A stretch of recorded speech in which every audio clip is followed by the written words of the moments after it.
Hi, and welcome to Transparent with Tina. I'm Tina Marx, your host. Today's guest had a very tumultuous childhood. And, we were talking before the show, and I was thinking to myself, people that had a really, really rough go at it from an early age can either go down the wrong path, or they can basically hide the rest of their lives, not causing any harm really to themselves or others, or they can have a breakthrough. And my guest falls under category number 3. She is truly broken through all of her limiting beliefs, her boundaries. She has just a GED, which is a high school education diploma. She went on to form her own company in 2012, sold it in 2019 for $500,000. By the way, she started the company with only $400 to her name and sold it for $500,000. She's gone on to be an author. She has just started an apparel line and has her own YouTube show. Up next, Jenna Banks.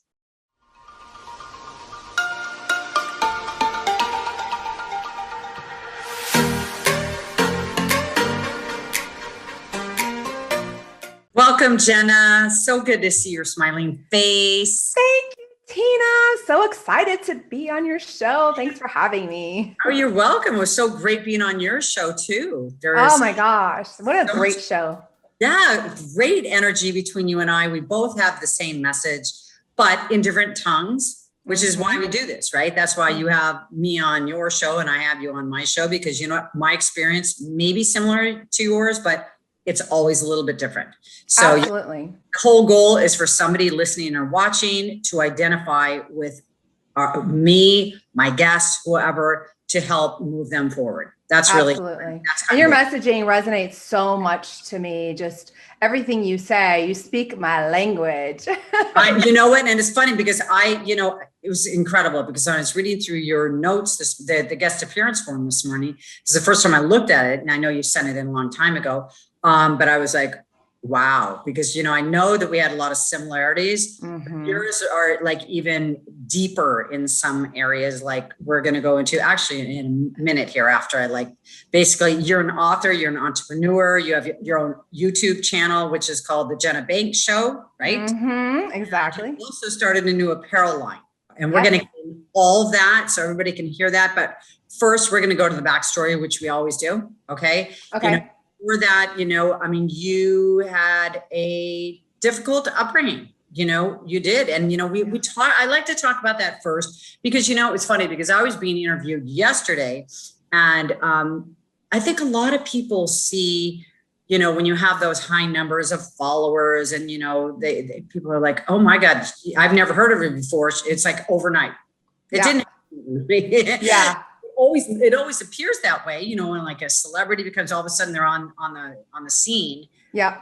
Just like my nephew, but my nephew is like, he's really in the limelight as an actor right now, but it was years and years and years and years, but just because you notice them doesn't, so we always like to hear the backstory because, anybody that's watching, this show is for you not to get discouraged with your life, and so you can see the backstory, you can see the work involved, and you can see the pain and the heartache and everything else. Yeah. So let's start there. You had a rough beginning for sure. Yeah. And it's funny when you were on my show, it's funny that you went right to the backstory because there was a moment during my show that you mentioned something and I didn't stop you, but I figured one day we'd get back to that topic. I wanted to kind of bring it up because you mentioned something about the parents, or either it was parents or family members not having to be connected with them if you don't want to. And I was like, ooh, that's something I could totally dive into with you. It was both for me. Yeah. I wondered that. Okay. So both parents. Tina. No, not my mom, but it was my dad. And,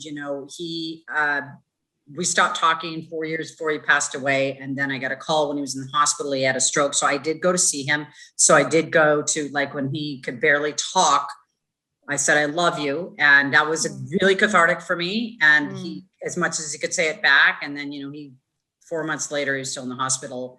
My stepmother pulled the plug and I went in to say goodbye, and which was really kind of interesting how life works, because when I went in there to say, now or never. Say everything that was on your heart. Say everything that hurt you about him, because he really couldn't talk back. I mean, he was, and yeah. And honestly, that was the grace of God, because if he could talk back, I don't think I could have ever let that out, and it wasn't yelling or pointing finger. It was just more like, man, I was in so much pain, and like how I felt I was so unloved my whole life. And, did it why help didn't you you letting it love out me? like that? I'm sorry. Did it help you letting it out like that? Oh my God. Of course it did. I mean, I never thought I could actually do it face to face, even though his eyes were closed. It was just being in his presence and letting him, but, he's come to me, from beyond, and believe it or not, and we've had conversations. So it's been really interesting. Yeah. What's that like? My gosh, Tina, Yeah. so intriguing. Oh yeah. This is your interview, but yeah, I've had my brother who passed away when I was 9 come back, and I had my father come back. My brother came back in a vision. So it was like his outline of his body. And, it's not just me, because my other brother and I used to be in the same room. We were younger, and he saw the same thing, and he like turned on the light and went like, what's that? And we went to my mom, because I was feeling like this present, because we were the only ones that weren't with my brother when he passed away. My other brother and sister were. So it was like he was coming back to say goodbye. And my mom, being the spiritual person that she was, came in and, we said, what was that? She said, it was probably Peter saying goodbye. That was my brother's name. My dad came in through, you can come in through visions, or you can come through temperature. And he came in through temperature. And temperature. Whoa.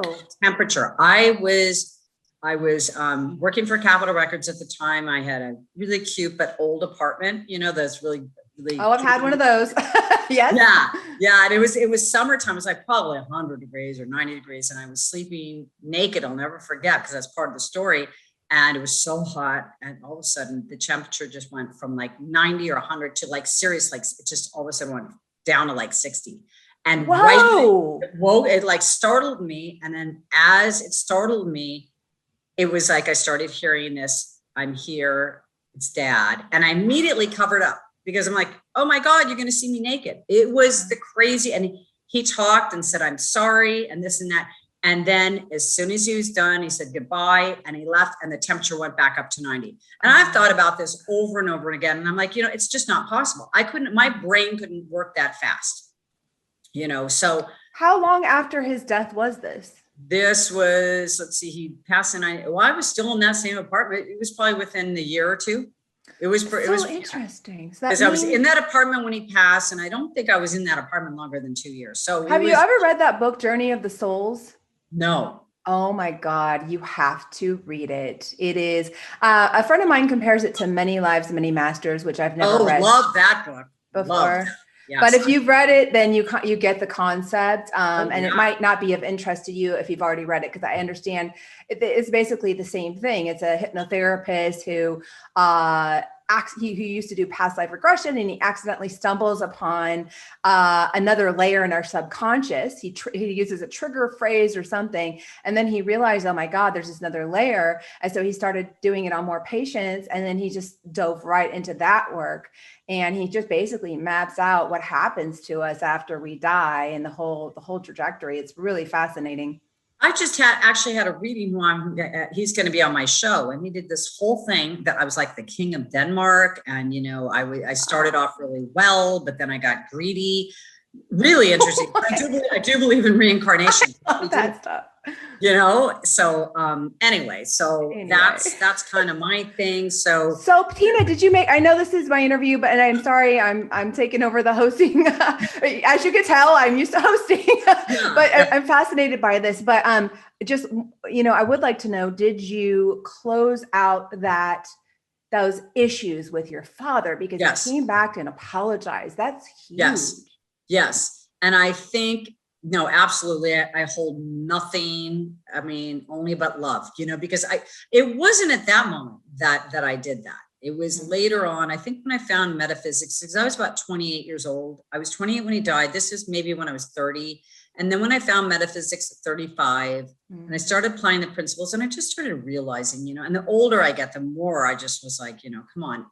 Here's the thing. It's like, if you could do better, you would. Nobody starts out in this world, I want to be a shitty person.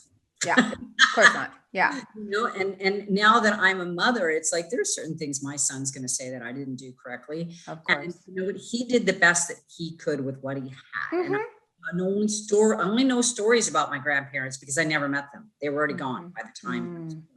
But I know it wasn't easy for him. I just know it wasn't easy for him. And he didn't do the discovery, the self-discovery, and Right. the work that like you and I are doing. And this is why we do these shows. Absolutely. People, Absolutely. Yeah. you don't want that kind of life. You don't want to be filled with resentment and fear and anger and doubt. You got to do the work, and we're here to help you and do your story and my story and everybody that we have on our shows. It's like like I said, somebody's going to identify with some of it and apply it. And that's it. You don't get out of it just by doing nothing. You don't. No, I mean, that means you have to probably keep coming back in another life and another life and another life till you get it. My last one, because I know, right? You're doing it all in one lifetime. Chocolate and eat whatever I want, and I'm not going to be. I'm going to be sitting. You're going to be a guide. You're going to be a spirit guide going forward after that. You're not even going to come down to earth anymore. No, I'm done with the earth. I want to go. So wait, who's your other, so with your dad, you didn't talk to for the last 4 years. What about who you said there was one more? The other person was my brother when I was 9 years old. So we saw him, shortly after he passed too. So that's interesting that you asked that question. So I didn't put that together because both of them were very short after they passed. It wasn't like years and years and years and years. It was a very short period of time after they passed. So, so obviously I believe in reincarnation and, if it's one thing reading a book, it's another thing, but it happens to you. Yeah. So, I mean, I know this is not our final stop by any stretch of the imagination. Definitely not. As far as I like you, I think this might be my last lifetime. Who knows? Yeah. I mean, if you learn your lessons well, you don't have to keep coming back, right? Yeah, exactly. So, unlike you, I stopped talking to my parents long ago. So and it's so strange how it happened in the same time frame. They're divorced. They haven't been together since I was like a year and a half, something like that. And so I didn't know them ever together. And yet it's very interesting that they both exited my life in the same year, probably within about a 6-month window of one another. They passed on. No, they exited my life. Okay. Tell us more about that. So, I'm writing a book about self-love. I should have turned that darn speaker off. Sorry, that's okay. Gotta love the robots. It's just life. Stuff like that used to bother me before. It's like everybody knows that. So what are you going to do?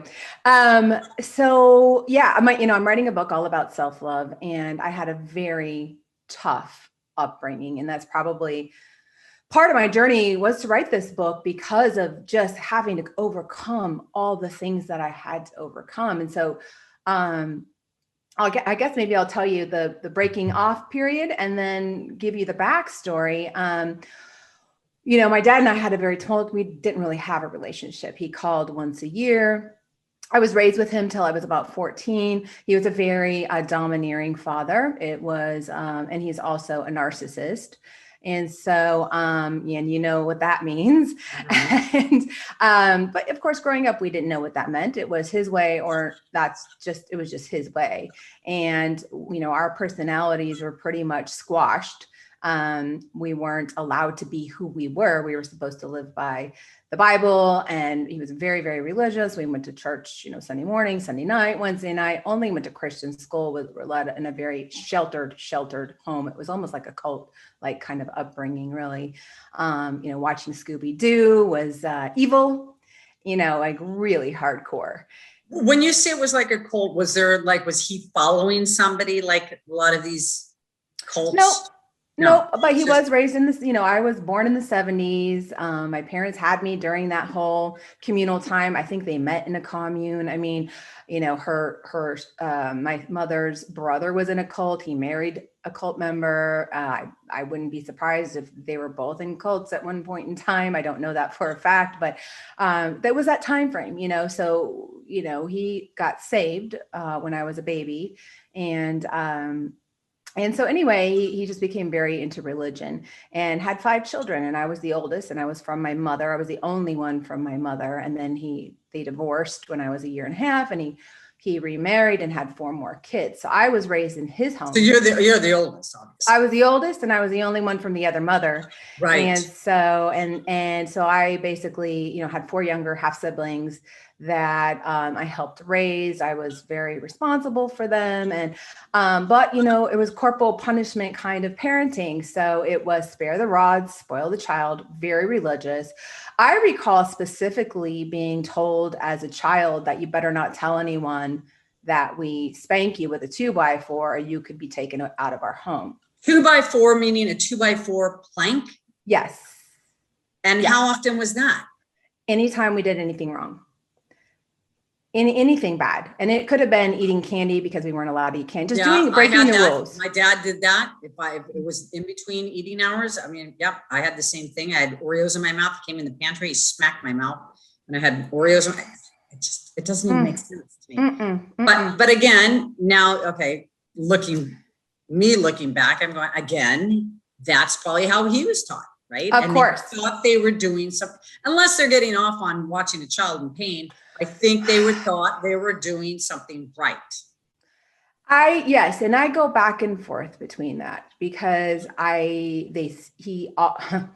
weird, how we're programmed as children. So oddly, he would say after every spanking, he'd sit you down and say, after you were crying your eyes out, he wouldn't stop until you were bawling. Your pants were pulled down, underwear down, kind of sadistic a little bit if you think about it. Yeah.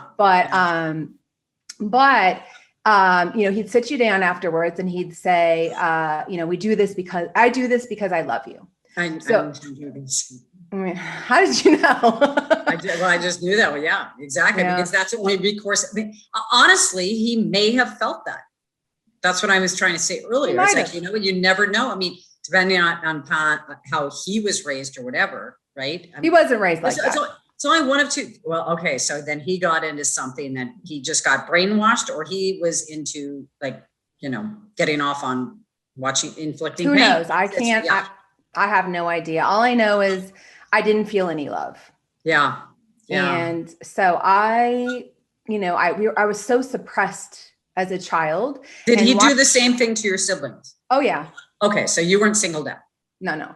Right. And what was worse is me watching them be tortured. That's what it felt like for me because I was the oldest kid. So, and I always wanted to protect them. So just hearing the cries, and it was torture constantly, because not only was it torture to be abused, because it was abuse to me, but to watch your siblings get abused too. So it was basically constant because there are 5 of us.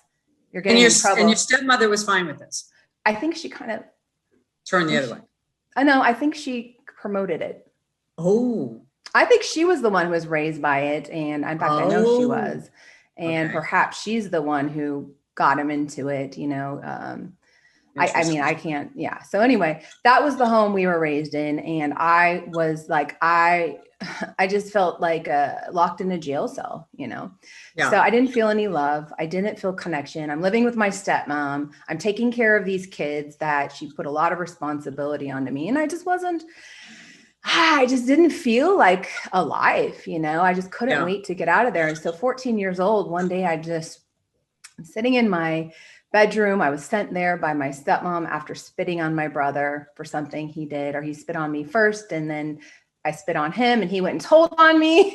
And so I got sent to the room and I was told to sit there and wait in anticipation for my father to come spank me. And that was typical. If you get in trouble, you just go to the room and you have to wait. And so you're sitting there in anticipation of the beating you're going to get and having to read the Bible.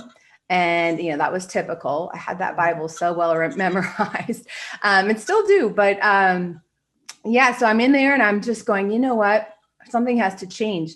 And I just had this feeling, and I talk about this in my book, that it's the book that's coming up. It's not out yet, but the feeling, I remember it so clearly, and I don't have a lot of memories as a child, but I remember like just that feeling of saying, I want change to myself. Something has to change.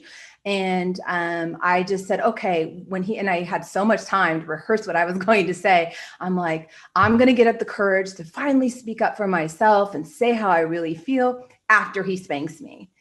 And because that'll give me the balls to do it, Right. And I had it all rehearsed out. I'm going to say, Dad, I know we've never really had a real conversation. I've never been allowed to tell you how I really feel. So I'm going to go ahead and tell you how I feel. I don't want to be here anymore. And you did say that. Well, that's what I rehearsed. And I got in there, got the spanking, cried my ass off. It was exactly what I needed to get the balls to say it. Yeah. And I said it. I said it just how I rehearsed it. And you were how old at this time? 14. Okay. And you know what he said? What? Where are you going to go? And I said, my mom's. I hadn't really thought about it. And he's like, well, what would you do? He's like, will you run away if you don't get to go there? And I go, I hadn't really thought of that either. And I'm like, yeah. And he's like, okay. That was it. That was it. Didn't try and stop you. Nope. Didn't try here's what he did do. He had, so I bought my ticket. I had just gotten a job that summer. It was my first job. I had to pay for the ticket with my own money, which was fine. It was a feeling of freedom and independence. And I hadn't lived with my mom ever. My mom, I talked to her once a year, didn't really know her. And I was going to ask you why, because usually, when parents split up, the child goes with the mother. Yeah, she had some. Did she not fight for you, or is that what happened? She claims that she was doing it to protect me. She gave me up to protect me. I don't want to get into too many details, but she thought she was doing the right thing. Okay. And she really wasn't equipped to raise me.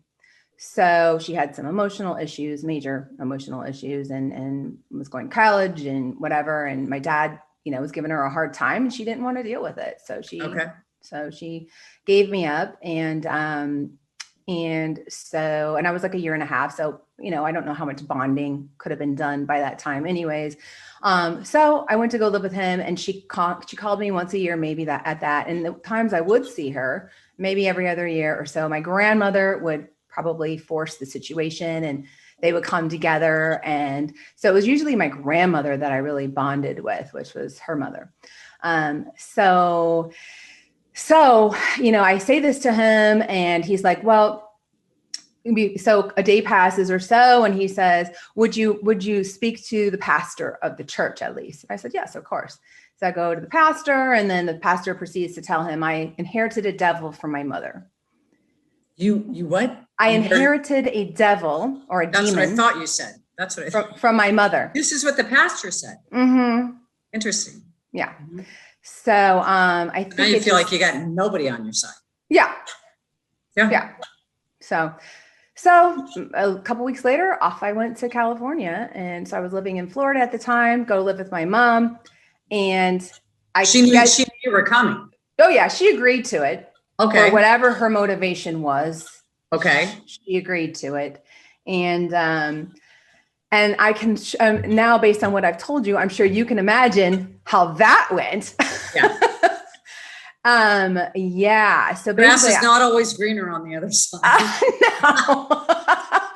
I was so, the funny thing was I was enamored with her. She was cool to me. She's this eclectic woman who was into cool stuff like belly dancing with snakes, and she had boa constrictors and pythons and exotic birds, and she was in the fashion industry, and she seemed like just a cool, interesting, mysterious woman to me, Mm-hmm. So I was really excited to spend time with this woman I really didn't know, but that was my birth mother.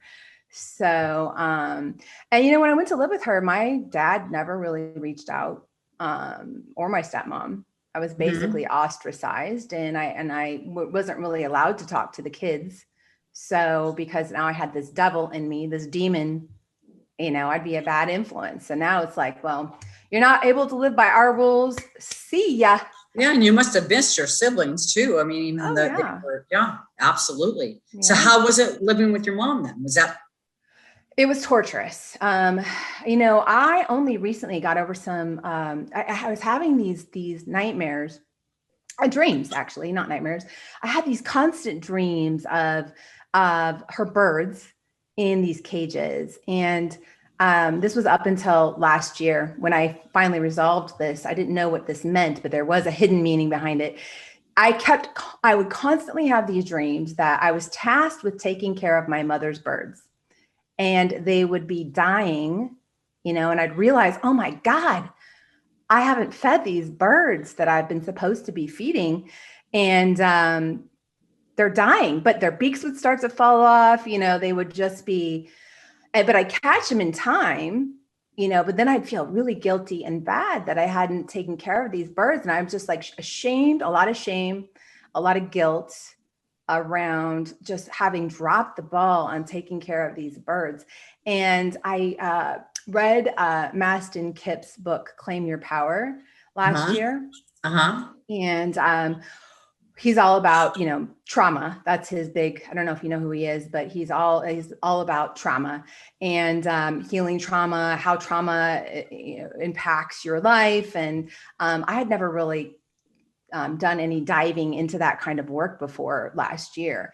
And so I was just like, oh my God. And so I did one of his journaling exercises. After every chapter, there's a journaling exercise, which was very helpful for me. And there was this one section where he had you kind of think back to a moment that you were traumatized by one of your parents. Now, I thought my trauma came from my father. Come to find out, my trauma came from my mother. My God, I can't believe you said that. Isn't that crazy?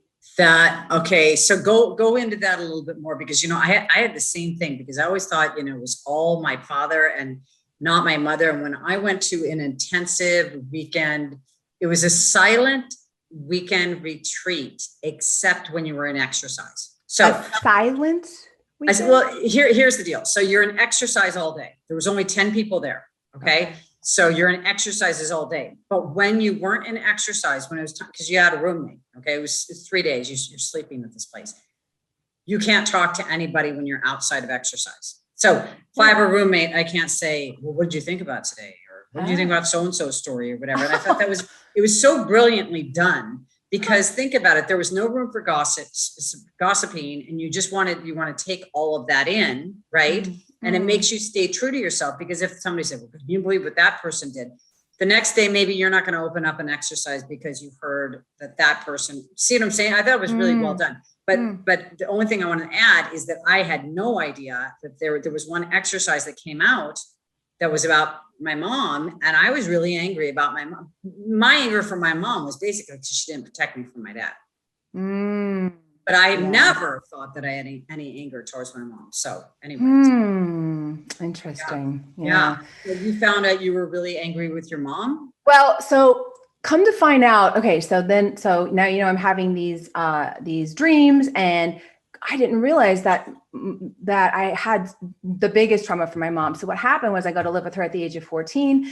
And I went from a house that, now you know how strict it was, to literally no rules whatsoever. Like zero. With your mom, right. Like zero rules. You come and go as you please.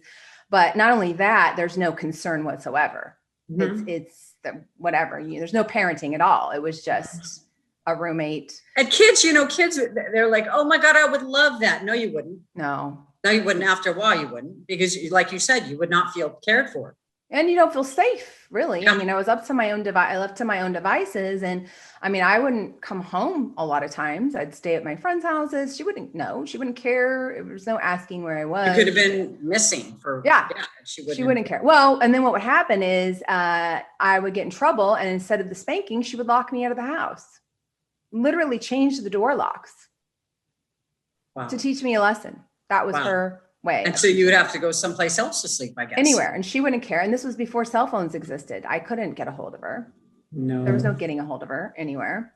And so, I would stay with boys that were way too old, that were interested in me, and sometimes out of high school, because that was the only place I could turn to. Right. So did that ever become dangerous for you? Thank God. No, thank God. Oh, you're lucky. But I had no, look, my father raised us in this very strict religious home that I didn't even know. I didn't even have sex education. We didn't go to a public school. We went to a Christian school. I didn't know what sex was. Okay, so we're going to take a break and we will be right back. This podcast is brought to you by Danette May and Mindful Health LLC, featuring Danette May's top superfood product from her Earth Echo Foods line, Cacao Bliss. Nothing feels better than being able to enjoy rich, smooth, creamy chocolate and knowing you're doing something great for your body. It starts with 100% organic cacao beans that are naturally kissed by the sun, maintaining its miraculous health benefits. It's then blended with turmeric, MCT oil, coconut, Himalayan sea salt, cinnamon, and black pepper for the perfect blend to make you feel your best. The result? Fall in love with a truly decadent, healthy, guilt-free chocolate, removing cravings, facilitating weight loss, boosting your energy, and reducing inflammation with one simple drink. Not only that, it's friendly to paleo, gluten-free, keto, vegan, and vegetarian diets. For the last 8 years, Earth Echo Foods has been a leader in the superfoods market and are proud to have served millions of customers worldwide. Use the code TRANSPARENT and receive 15% off your purchase today. Go to earthechofoods.com/transparent with Tina. Right. And so now let I'm me just, ask you what, well, I don't know if I should ask this now. I might as well. I mean, what are your views on religion now, or God, or spirituality, or? I have come full circle on this. And, I became an atheist after I was like, look, these guys are hypocrites. It's bullshit. And then I didn't feel that connection. However, I remember being young and thinking constantly to myself, I'm a very logical, reasonable person. Even as a child I was, and I looked at the hypocrisy and I was just like, this is double standards constantly. If you can throw a scripture at me, I can throw the same scripture back at you and show you how you don't live up to that. So you're trying to throw that as a model of living, but yet you were contradicting yourself at every turn. So there was that feeling of like, okay, this is BS, whatever this is.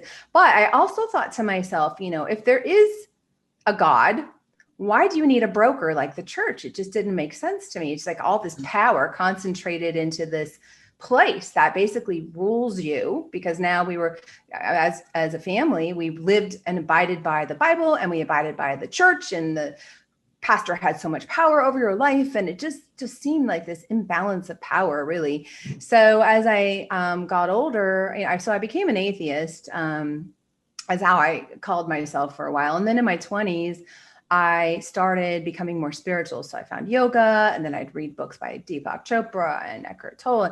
And I started to meditate and get into, and then connected. Then I connected. And then I became very spiritual. So I still consider myself extremely spiritual. How I feel about religion, however, is two-sided. Number one, I think it's good that people have something, that if that's what it takes to have some kind of spiritual practice, great. I do think it does some harm too. Does it do more good than harm? I think so. But the harm on the side of it is that it's used as a crutch for, like my father. It justified things that I think, are not necessarily helpful. I don't think it was helpful the way it justified the treatment, our treatment as children.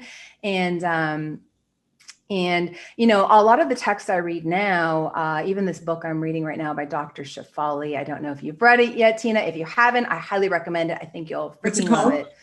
It is called A Radical Awakening. And it is radical. And she's getting a lot of, I was just watching a live webinar, or a live Instagram that she did the other day, and she's getting a lot of pushback on it. What's her last name? Dr. who? Shefali. So she wrote The Conscious Parent, which Oprah loves, like loves. She just adores that book. And it was pretty groundbreaking at the time when it came out. I didn't read it. I think it came out in 2010.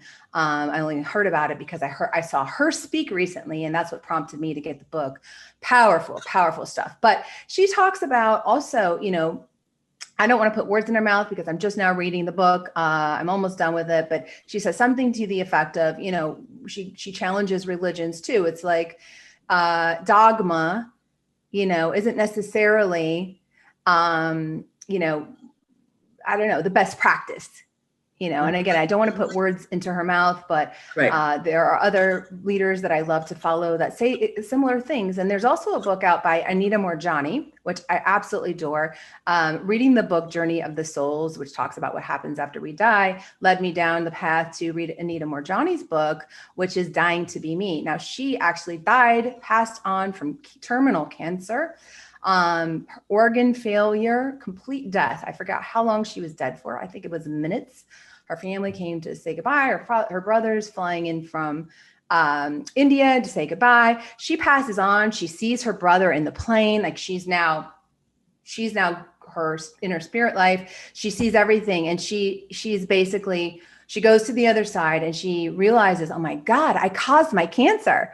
And she realizes that it was her own power that was turned against her. She turned her own, her fears and her worries and her limiting beliefs internally. Absolutely. And created the cancer. Yeah. And when she realized, I want everybody to hear that. I really want everybody to hear that, because, it's not, I don't believe that it's random. Your thoughts are things, and if they affect you negatively and they're trapped in negative emotions, they don't just go away unless you make a conscious effort to release them, whether it's through therapy or it's, tapping. I mean, there's different ways to do it physically and verbally and mentally. And there's tools that are available to you. But if you don't do anything and you just keep hoarding these negative feelings, that does turn in. What is it? What does disease stand for? Dis-ease. Right. Yeah. Exactly. And you know what? I know with my cancer, when I had cancer, I know that it was all that strife and anger and sadness that finally that's what happened to me. And so the turning point for me, that was really a big turning point for me in the way that I lived my life. I said, I'm just not going to do this anymore. It's just going to be at my cost. And it's not just at my cost, it's my son's cost, because I have a child now. So, if something happens to me, he's going to bear the brunt of it. Yeah. So, really, everybody, don't think that it's just random and, I can keep doing this. And it's not just what you put in your body with, eating and drinking and so forth. It's what you think, it's what you feel. Experiences and the experiences. And, you need to find a way to release them, forgive. Resentment is a killer. Resentment. Everybody talks about stress, that we know that. But what causes the stress? What causes the stress is strife in your life, right? So we go and find ways to make our lives more in alignment with who we really are in our true nature, which is just love and joy and peace. Yeah, you have to figure out you have to pay attention to it and address it. You can't just let it sit there, because it will manifest in all kinds of ways. And for Anita Moorjani, it manifested into cancer. And she realized, I caused this, which means I could heal myself. And so she has the choice to come back, and she makes the choice to come back because she knows I can actually cure myself of cancer. And I can not only do that, but I can help a million people, because now I know that's what happened. Which she did through her book. That was the reason why she came back. Absolutely. Although she didn't know that she was meant to help others. So, but that's how the universe intended it, because so she comes back into her body, and it's just shocking, because she literally was dead and came back. And I shit you not, Tina, within 3 weeks, no cancer at all found in her body at all, with zero treatment. You cause it, you can treat. If you cause it, you can. You have the power to do whatever you want to do. Yeah, for good or for bad. Very true. We're going to switch gears here, because I know that your highest level of education was a GED, which is the high school diploma, right? But you went on in 2012 to start your own company from your home. And then you sold it in 2019, which is 7 years later, for $500,000. So hearing your backstory, there must have been a lot of fear, a lot of insecurity, a lot of doubt. And you and I, before we started recording here, I was saying to you, when I was reading these notes, I was thinking, well, somebody like that, I would imagine, would either go down the wrong path, going, I don't really care. I don't matter anyway. Or they're going to go play it safe. They're going to go work for somebody else and just, be grateful that they have a paycheck and some sense of security. Which I did for a while. Yeah. Okay. But then you went out on your own. Okay. Mm-hmm. So tell us about that experience. What spurred that? Yeah. And how did you make that happen? Good question. I'd been an entrepreneur before I started this company in 2012. I had a company back in the 90s, and I would go back and forth between having my own business to going back to work for somebody else because I liked having the experience. I learned some things and then go back and start my own business and do something else. And so I did that a couple of times, and I was working for a company for a while in a management position, and longest job I'd ever held. And it was paying really well. And although I was living in California at the time, so well over there really doesn't get you very far. So, I was, so anyway, I had started, I feel like the universe was like, look, Jenna, you've been here too long, because I started getting I wasn't feeling right. I just felt this anxiety. I felt this, just like something isn't right. And I remember one day I go to the office, and I had a bunch of salespeople working for me, and this one person was getting her contract was going to be expiring. And I got this really weird vibe. Like, it was so thick, Tina. I've learned to tune into my instincts, and I was like, I need to leave right now. I feel danger. There's something happening. So I got in my car and I drove off. I never do that. And I've been there for years, and I'm a manager. You left the job or just left for the day? Just left for the day. Okay. And I called my boss, and I'm like, something's happening. I don't know what it is, but I have a really bad feeling. And, I'd had intuition before, and I was always right. And they knew that. I was like, I'm trusting it. I'm going home. They're like, you get back here. And I'm like, I'm not coming back right now. You're just going to have to trust me on this. And in fact, I'm going to stay home until this person is no longer there. I just feel a sense of, I don't feel right. And so I get back to my apartment, and I'm like, God, I don't even want to be here anymore. It's like, there's all these things happening that are just like trying to shove me out the door. You know what? I'm just going to quit. So I wrote my resignation, doing it all tactfully, my 2 weeks notice. And I tell them, look, I'm not going back until she's gone. They try to get me to come back and fire her, and I wouldn't. So somebody else let her go. And I come back, and, I got severely reprimanded for it. I'm like, well, look, guys, it's just not gonna, work out anyways. Here's my resignation. And it felt so good to hand that in. And I really didn't know what I was going to do, but I just felt right. And, in the end, come to find out that they were going to fire you. What? No. They weren't going to, but I think they figured they'd teach me a lesson or something. But I heard later from the guy who worked at the front office that woman had gone to him. This was a few days later after I resigned, or I handed my notice. So I'm still working there. And he says, you know what, Jenna? Yeah, so-and-so was saying to me, I know I'm going down, and I'm taking a couple bitches down with me. And I was like, so that's what you were picking up on. That was the energy you were picking up on. Oh yeah. And she was cray too. Crazy. Yeah. And I had no idea what this woman was capable of, but I didn't even know anything. I just felt the energy, and I was like, it feels really just like something's going to happen to me, and I just don't trust it. So anyway, I'm glad I listened to my instinct. And you know what? I didn't know what I'd do at first. I hadn't planned this out, but here I'm at home, and I decided to take a couple months and figure things out. And I'm like, I love being an entrepreneur. Let me just try my hand at this again in this other industry that I really liked. I've learned a bunch of stuff since then. I think I can take it into this new company. And so I started the business. And you know what?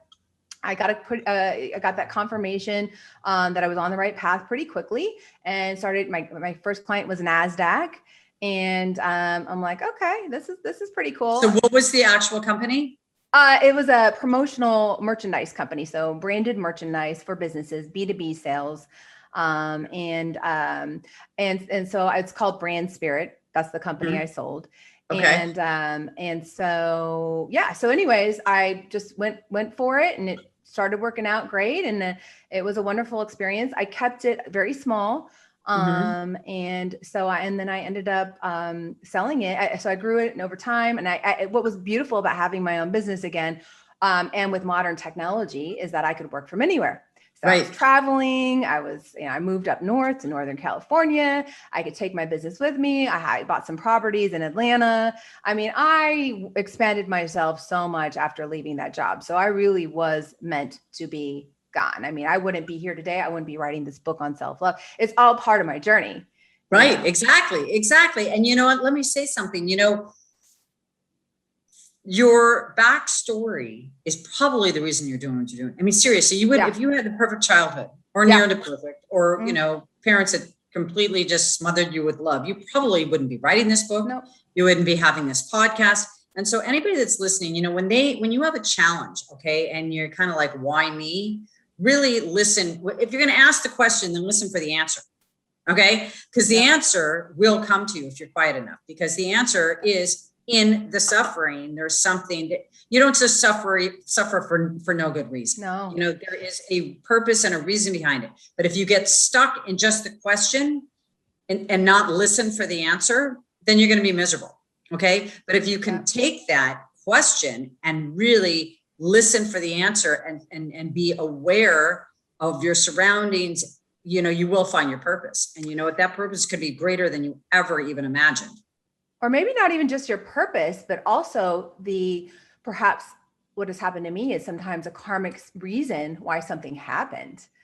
I've had that, like those epiphanies before, where I had a big moment, a breakup with someone who really just screwed me big time. And I was like, why did my world was shook off its axis. And I was just, how would you say it? Out of balance, out of whack for like a while. I just couldn't find my grounding. And that's happened to me. Oh my God. It was so intense. And I'm like, why, universe? Why?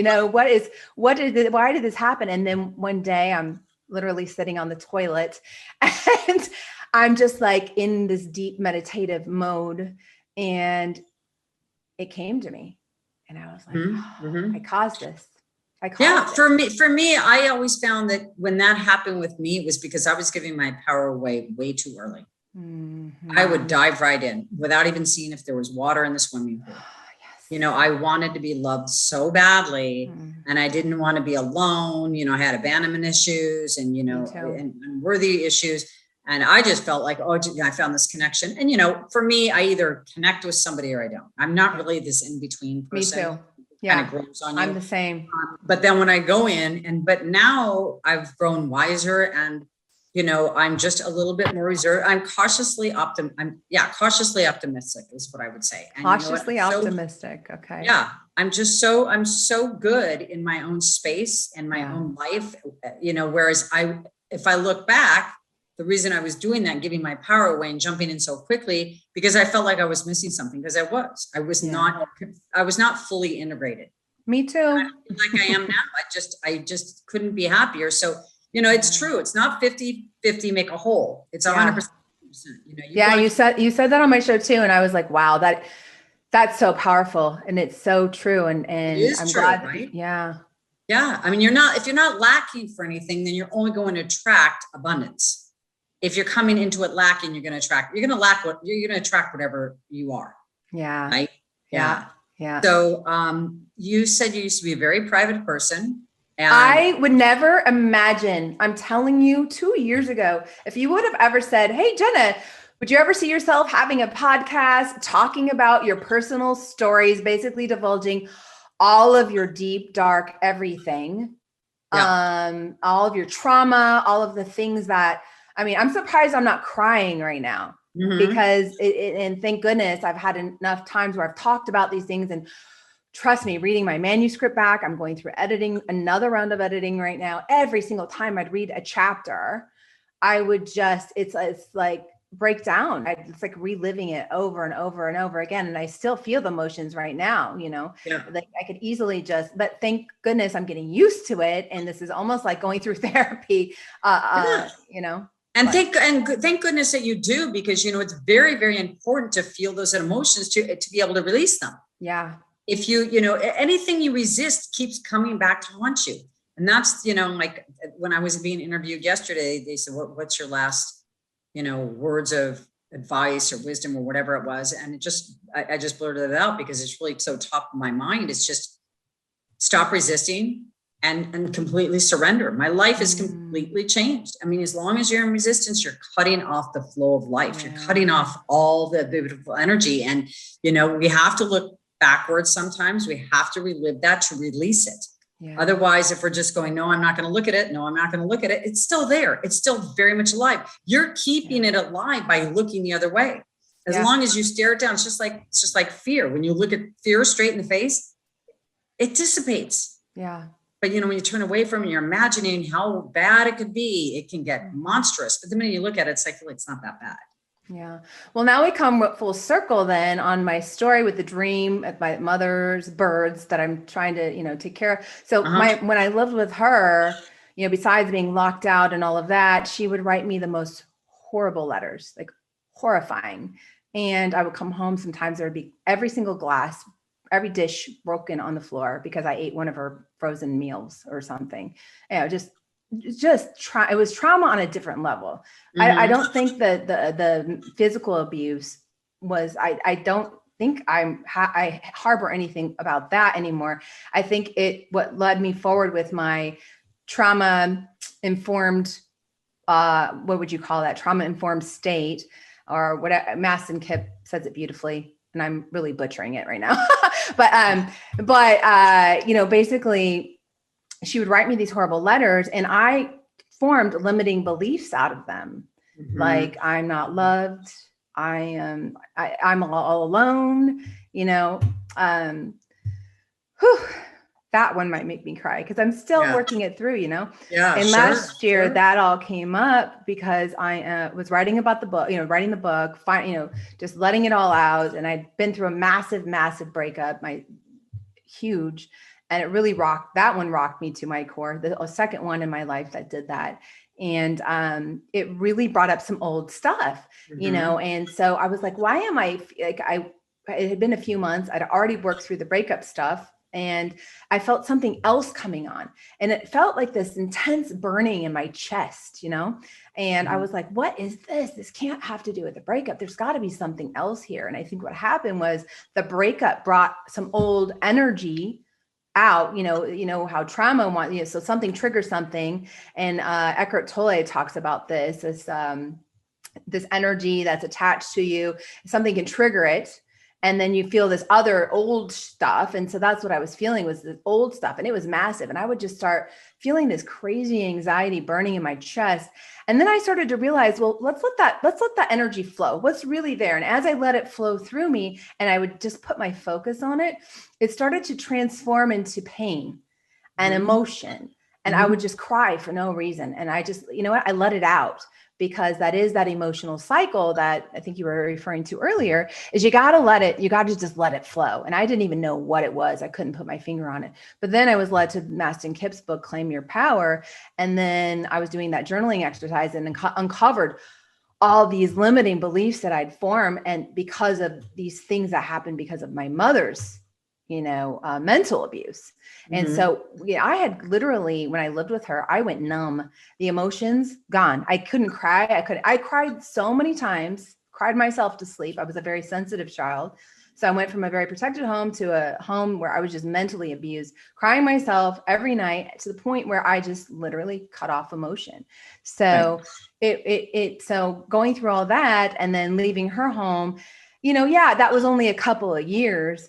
But man, did that leave a lifetime of scars. Yeah. So. And you're going to be addressing this probably for a while, but you know what? It's always about the progress, not perfection. Right.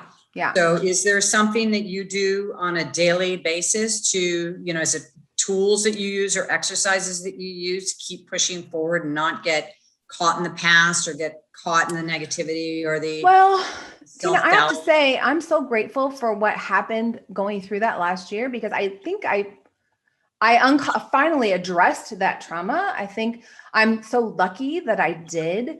I did a post about this recently where relationships are mirrors. And I really feel like, in one of my last relationships, I kept thinking, my God, if he would only work through his childhood trauma, like our fathers, because like your dad had his stuff. My dad had his childhood trauma, but never worked on it. Had they worked on it, they would be so much better as a person. Our relationship would be better. They'd, be overall better. And come to find out, it was I who needed to work on my childhood trauma. Right. So that was that mirror being shown to me. So I feel like I have been addressing it. You're right. It'll still be an ongoing process, but I feel like that emotion that was sitting there, just sitting in my energy field, got to work through. It got addressed. It got attention. So is there something you do on a daily basis though? So I journal. Okay. But yeah, I journal. And you know what? That helps me grow my relationship with myself. I think it's really important. Yeah. Exponentially. Yes, absolutely. Yeah. Okay. Well, it's been such a pleasure. And your book is coming out when? So it'll be out January, February of next year. That's the target date. Yeah. And it's called I Love Me More. Oh, I love that. I Love Me More. That's great. And you tell us about your podcast. Where can they find your podcast? So it's the Jenna Banks Show, and they can find it at Jenna Banks .0, which is my YouTube handle, or on my Instagram page. I also do it on IGTV. So that's at Jenna Banks .0 as well. And okay. Yeah. Any takeaways before we leave? Well, I don't know. I could literally talk to you forever, Tina. So yeah, I could too. So like one takeaway, just to anybody that's listening, just, one thing that could maybe move the needle for them. Okay. I will say that, here I am writing a book about self-love, and I realized that yes, I had to learn how to love myself along the way, and I did a good job of it. But once I started diving into the book, I realized that, making yourself a priority and prioritizing your relationship with yourself is absolutely vital. It's absolutely vital. As much as you think that you love yourself, we can all, it's a constant journey and a lifetime practice that needs to be taken on like anything else, like yoga, like exercising, eating healthy, building a relationship with yourself and making a conscious effort to spend time with yourself and get to know yourself is absolutely everything. The best investment you'll ever make, and your knee-jerk reaction is to try and get it from out there, whether it's people, things, places, careers, but it really all starts within inside. And, it goes from the inside out, and whatever you are, you project out to the world. That's what projects back to you. So I think that's pretty much what you're saying, right? Yeah, absolutely. Absolutely. We'll have to have you on when your book comes out, and we'll talk more about your book. I would love that, Tina. Thank you so much. Thank you so much for being here. And thank you for being so transparent and sharing your story. It's truly inspirational. Hey, if you, all of you out there that are watching, I hope you enjoyed this show. And if you haven't subscribed to my YouTube channel, please do. It's Tina Marks TV. And of course, you listen to the podcast. It's Transparent with Tina. We will see you next week. And thank you, Jenna. Thank you.